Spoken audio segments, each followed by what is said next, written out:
Muy buenas, en este tercer y último análisis del circuito del Gran Premio de Qatar de Fórmula 1 vamos a hablar de los reglajes, ¿no? De los setups, pero que también nos sirve para resumir de cierta manera algunos de los conceptos que ya vimos antes de ayer con el análisis de las características más fundamentales que tenía este circuito y el de ayer del pilotaje, de cómo se traslada cada una de estas curvas. De todas formas, os voy a dejar en la descripción una lista de reproducción de YouTube en la que tenéis todos estos análisis ordenaditos para que los repaséis, para que lo compartáis, que eso por supuesto pues también ayuda mucho al canal y bueno, pues que lo tengáis ahí ordenado, ¿no? Como digo. Entonces, en cuanto a los reglajes, el tema aerodinámico aquí es fundamental, es importantísimo. Ya sabéis que esto es un circuito lleno de curvas, la mayoría de velocidad media y de velocidad alta, aunque alguna de baja velocidad también hay, y es ahí donde cobra especial protagonismo la aerodinámica. Me refiero a las curvas de media y alta velocidad, porque ya sabéis que la carga aerodinámica que genera los Fórmula 1 y que genera cualquier coche de competición, por supuesto, es exponencial con la velocidad. Por lo tanto, según va aumentando la velocidad, es decir, si la velocidad aumenta el doble, la carga aerodinámica no aumenta el doble, sino que aumenta el cuádruple, ¿de acuerdo? Entonces, estas curvas de velocidad media y de velocidad alta son importantísimas para la aerodinámica. También sería importante si tuviésemos una larga recta de meta, pero de forma inversa, es decir, si tenemos una larga recta, pues esto hace que tengamos que reducir la carga aerodinámica, porque el drag, ¿no? La resistencia del aire, también aumenta exponencialmente con la velocidad, pero no es el caso. Tenemos una recta de meta, es bastante larga, pero ni mucho menos comparable con los tramos que tenemos de curva. De hecho, también lo podemos ver con los datos, como decimos el otro día. En estos datos de simulación, pues podemos ver claramente, sobre todo con el pedal del acelerador, aunque también con el del giro de volante, todos los tramos en los que tenemos que tomar alguna curva. Como veis, todo esto son curvas, aquí pequeño tramo recta y otra vez curva que enlaza una con otra. Fijaos, por ejemplo, en este punto, que está en concreto la curva número 6, tenemos una curva larguísima, que es a izquierda en este caso, y en cuanto ponemos el volante recto, otra vez tenemos otra serie de curvas al lado de otro, enlazadas constantes. De hecho, todo este tramo ni siquiera se hace con el volante recto, sino que se hace un poquito girado para ir buscando la trazada hasta la siguiente zona de curvas enlazadas una y otra vez, una y otra vez. Y bueno, es verdad que tenemos aquí quizá un pequeño descanso, aquí también, justo antes de las dos últimas curvas y luego la recta de meta.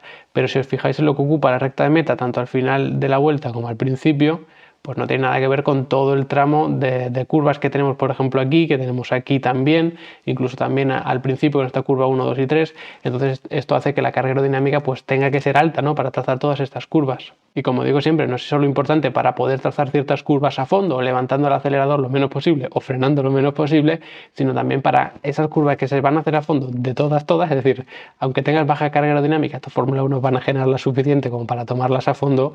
Cuanto menos lleves al límite los neumáticos, menos se van a estresar, menos se van a desgastar, y eso es algo fundamental en este circuito. Además, el balance aerodinámico también tiene que estar bastante adelantado, es decir, necesitamos mucha carga en el tren delantero, porque si no, pues ese neumático delantero izquierdo que sufre tanto y que tanto va a tener que soportar constantemente con el volante girado hacia la derecha y manteniendo el pedal a fondo, pues esto va a hacer que se estrese un poquito menos, que al final es darle un poquito de apoyo, evitar además que se deslice, digamos que controlar un poquito el rendimiento de esos neumáticos delanteros, que no deslicen tanto y que por supuesto pues cuando pegues un volantazo, que además es verdad que es un curva de aguantar mucho el volante hacia la derecha, pero tienes que girar rápidamente y aguantarlo en esa posición.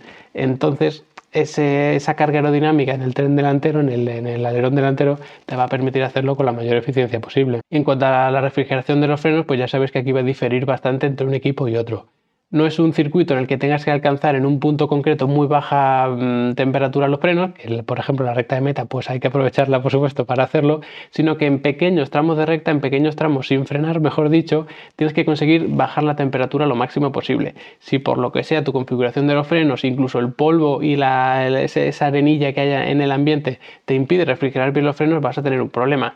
¿Cómo se soluciona este problema? Pues evidentemente haciendo un poquito más grandes las tomas de refrigeración, aparte de, por supuesto, pues hacer el coche, digamos que aerodinámicamente más eficiente, ¿no? Pero ¿qué pasa? Que si tú pones una toma de refrigeración más abiertas, más grandes, eso te va a quitar aire que puede ir, por ejemplo, pues a los pontones para reducir el drag, puede ir a los alerones o al fondo plano para generar downforce. Entonces vas a tener un coche aerodinámicamente inferior y, bueno, eso ya sabemos que es un problema.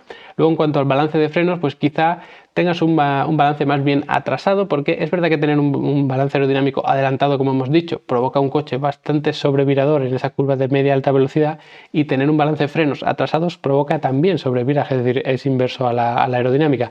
Entonces, si tú tienes un balance de freno muy atrasado y pisas el freno a fondo, probablemente el coche se te cruce, porque tienes además el coche que sobrevira por la aerodinámica, como digo.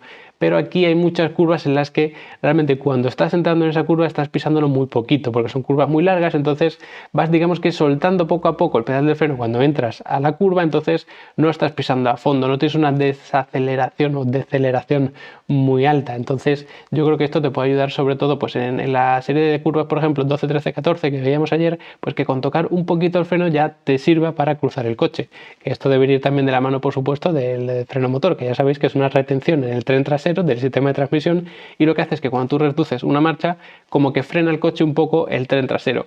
Entonces, en este mismo tipo de curva, insisto, 12, 13, 14, que tenemos también otras que son muy parecidas, por supuesto, en el circuito, incluso la curva 15, que es la penúltima, también hay que reducir una marcha y que eso te sirva para meter el coche en la curva.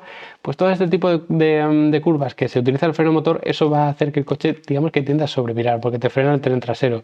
Entonces, si tienes el balance muy atrasado, una carga aerodinámica muy adelantada y encima una retención del freno motor muy alta, entonces el coche se te va a cruzar facilísimo. Así que si ese es el caso, entonces el balance de freno sí que se adelanta para equilibrar un poquito el coche, hacerlo más estable en entrada curva. Pero como digo, hay que saber jugar un poquito también con esto, que por supuesto los pilotos lo pueden controlar desde el volante, que ya sabéis, por cierto, que en Level Up Academy tengo un curso de volantes de Fórmula 1, bueno, una masterclass, perdón, en el que durante hora y pico pues repasamos todas las funcionalidades, todos los botones, todas las ruedas que tiene cada uno de los equipos en sus volantes. Hacemos un repaso bien exhaustivo cuando compensa subir una cosa, bajar otra y demás, porque hay un montón de reglajes.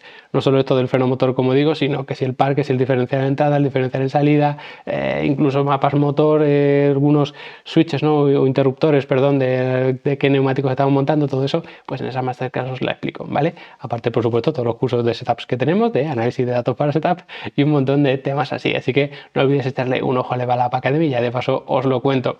Entonces, lo que os estaba diciendo es que al final el tema de los frenos, primero tienes que tener en cuenta, por supuesto, sin ninguna duda, la refrigeración, porque si se te van a salir ardiendo no te va a valer para nada el resto del setup, y luego tienes que jugar entre el balance de frenos, si lo quieres adelantado o atrasado, sabiendo que tienes también el freno motor, que lo puedes configurar rápidamente con el volante, que por supuesto el balance de freno también. Entonces a lo mejor pues para las curvas lentas atrasas el balance de freno, pero luego para esas curvas rápidas, sabiendo que vas a tirar mucho de freno motor, pues adelantas el balance de freno para que pisar el freno lo único que te sirve sea para reducir la velocidad del coche y no meterlo en curva, porque para meterlo en curva tienes la reducción de marcha que es del freno motor. Entonces puedes jugar mucho con eso y es algo con lo que tienen que estar cómodos sin duda los pilotos. De hecho, aquí con los datos, esta sería la zona de las curvas 12, 13, 14 tan famosas, ¿no? Que os decía antes, que bueno, por ejemplo, para la primera, para la 12 sí que tienes que frenar, por supuesto, pero luego para la 13 y para la 14, sabiendo que son curvas de velocidad alta y ya tienes una velocidad reducida por culpa de que teníamos antes la curva 12, pues con levantar el acelerador, aunque pises un poquito el freno,